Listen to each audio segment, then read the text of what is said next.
Hello y'all, welcome back to the channel. Marcy here, and before we get into the garden update, I do have something I want to share with you. So please make sure that you like and subscribe so you can check back every Sunday for new videos and updates on how it's growing.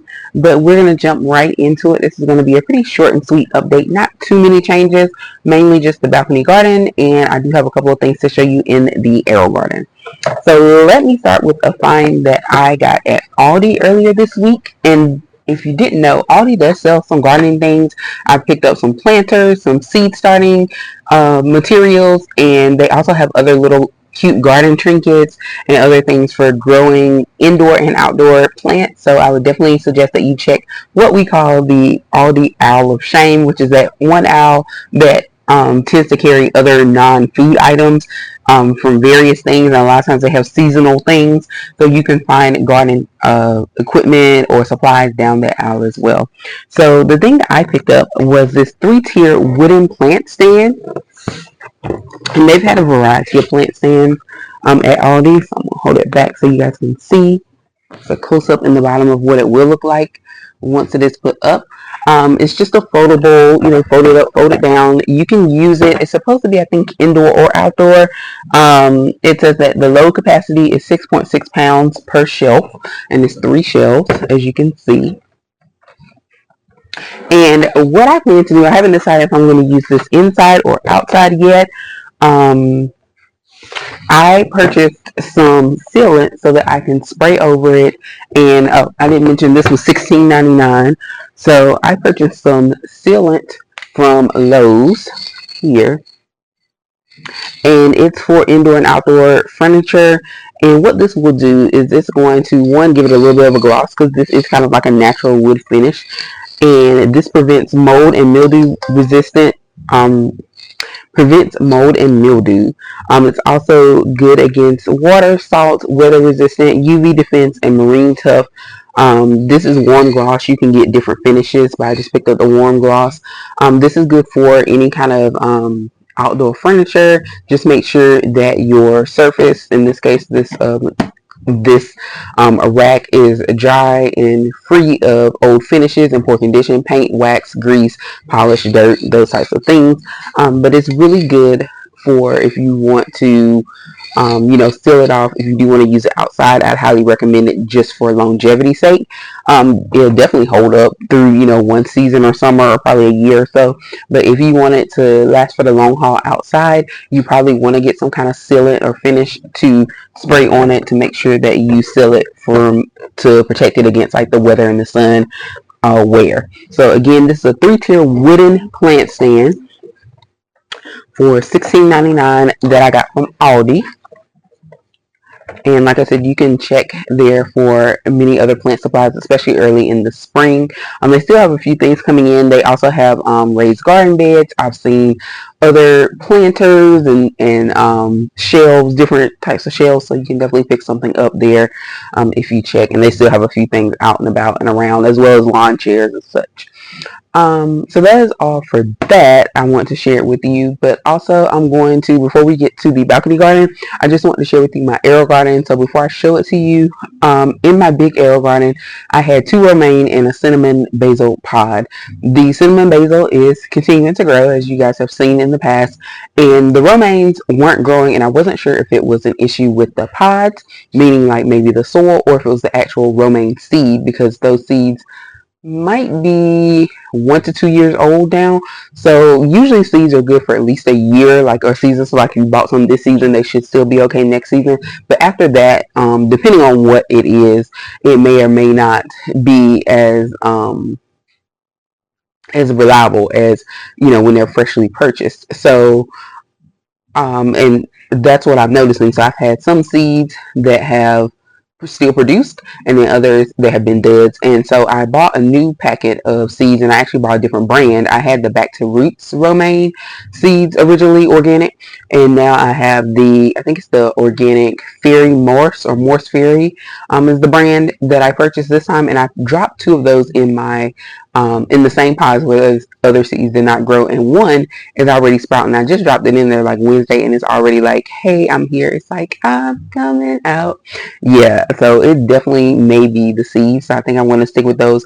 The other one did sprout, but then it started to get like a little bit of mold, and I don't know if that was just due to something maybe in there from the old seed because I didn't take those out, or if it was just what's going on there. But I am getting one growing, so I think it may be the age of the seeds as part of the contributing factor. So I'm going to show you the arrow garden real quick, and then we're going to end with the balcony garden. Alright, y'all, here we are at the arrow garden. We're not going to pay too much attention to the days because, yes, this one has been going, but I didn't start anything over. I just added the seeds to replace the two that did not grow, as you can see. So first we'll start with the cinnamon basil because it's ready for me to remove this lid because, as you can see, it has kind of fogged up in there because those plastic cups, if you've ever wondered, they create a greenhouse effect with the light. So that's why I use them. You don't have to do that with the air garden, but it's just one of those things that help encourage the growth. So we will start with the cinnamon basil. As you can see, we'll go ahead and remove that dome so it can really have some light. So because once they start to touch the top of the dome, then you can remove them and then let them start growing. So that's cinnamon basil. You can see the little damp water spot there. And then here was one of the romaines. This is the new seed that I replaced it with. And as you can see, it is already sprouting and doing quite well. So I'm excited to see what happens with that one. And then this one, like I said, it did sprout, but then it kind of made like a moldy looking thing. I'll show you guys. So that looks, I don't think that's going to end up doing anything. So I think I'll probably just replace the soil and put a new seed in this one and see what happens and see if we can get some romaine coming from this one. So we'll see. But at least we know we have one coming, and I still have my other romaine growing in the other arrow garden, which I will flip over to because I also have some kale over there. So that's the same romaine. I have already made one salad, so that's why it kind of looks a little funky from where I pulled off the salad leaves, but still some more leaves growing. And then the other thing you see growing over there is the kale, and that is coming right along as well. Kale does pretty well. This is only my second time growing some, and it grew pretty quickly once it got going. So those are my two arrow garden check-ins, and now we're going to finish up with the balcony garden where there are quite a few things to see. All right, y'all, we are back at the balcony garden, and we're starting off with, of course, my mint. So I have a variety of mints. And then there's some rosemary back there doing well.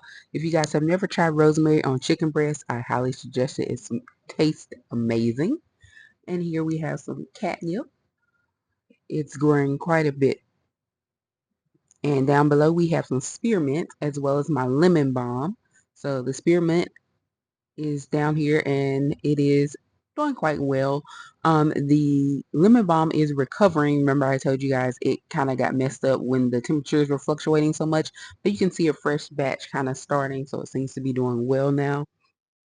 And then we have the Thai mint at the front. Yes, I know I need to harvest that because it's flowering. That's Thai basil, sorry, not Thai mint. And also my basil over here. So that is sweet basil, Greek oregano, and we also have fresca basil. So different varieties of basil, and yes, I made some lemonade with it. We also have the sweet banana pepper. There's a huge one that's probably ready. I'm just trying to see if it'll get a little bit more color to it, but it is almost ready to go. And then there was a second one starting to grow. Here are my strawberries. I did add some fertilizer to it, and you can't really see right here, but that little fuzzy thing is actually a strawberry starting to sprout. And here we have the big husky tomatoes. And first of all, I'm just showing you how tall that these tomato plants are growing. And then I do have some tomatoes and they are turning red. So very exciting. They will probably be ready in the next day or two to come off the vine. But look at how pretty those are. Love that. Love to see the tomatoes going in again. I use the Job's fertilizer sticks for both of my tomato plants. And here we have the sun sugar tomatoes. They are starting to, it's a little hint of color coming in there. So they are starting to turn, and also all those yellow flowers, which will hopefully turn into tomatoes. And you can see there are a few other tomatoes that are forming there. So hopefully they are going to take off once they have started producing. And I do need to trim those suckers at the bottom.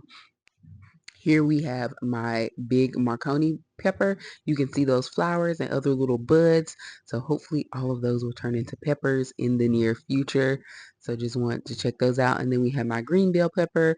Same thing. You are seeing the buds there as well. And I did add the fertilizer to water mix to the peppers, both peppers, as well as the strawberries.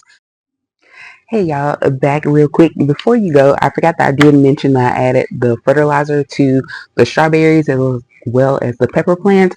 And I want to hop on just to share with you what I actually use. And so I use the Miracle Grow liquid all-purpose plant food. So this can be used for both plants and for food as well. So they do have a separate one that I also own for just plants, like house plants or outdoor plants. So if you're not growing food, you can use this green one that's just for the plants. And again, it's the same thing. This one doesn't require any mixing. It's ready to use, so you can just pour it directly into your plants. Feed every 10 to 14 days. For the all-purpose one, it does require it's a concentrate, and you need to mix it with water. So for this one, you would mix a third of a cup full, which is only 4 teaspoons, with 2 gallons of water to feed 20 square feet of a garden. So it doesn't take a lot. And this one you apply every 7 to 14 days. So I did my first dose of it. I just used my gallon jug. So I did half of that because I did 1 gallon. So I used 2 teaspoons instead of the 2 gallons with 4. And I mixed it up in with my water, and I watered the strawberries, poured it on the strawberries and the peppers, just like you would a regular watering. So I did see the improvement. As you can see, I did see a strawberry starting to form. So it hopefully will work, and I'll probably do maybe one more round of that just to keep encouraging the growth. I don't think the peppers need it as much, but the strawberries really do like to have, they really are here for the food. So giving them, this has like nitrogen and zinc and potassium and manganese and iron, and so things that will help encourage the growth, because strawberries really need that. And that was one tip that I was given to help push the strawberry production, is to add fertilizer to really feed those. So again, this one is an all-purpose. It can be used for regular plants, house plants, or in the garden, and food as well in the yellow bottle. And then this one is just for plants. So this one I wouldn't put on food, just for like regular house plants or outdoor plants. So have these both, and I would say I am seeing results, so I'd recommend them if you are looking for just a kind of easy fertilizer to add to your garden or house plants. And these are pretty much sold anywhere they sell plant stuff, so you can get these at a regular store, retail store like Target, or of course Lowe's, Home Depot, that type of place. Or if you have a specialty garden store, you could also find it as well. So thanks so much for watching. Please be sure to like and subscribe, and remember to check back in each Sunday for how it's growing. See you next time.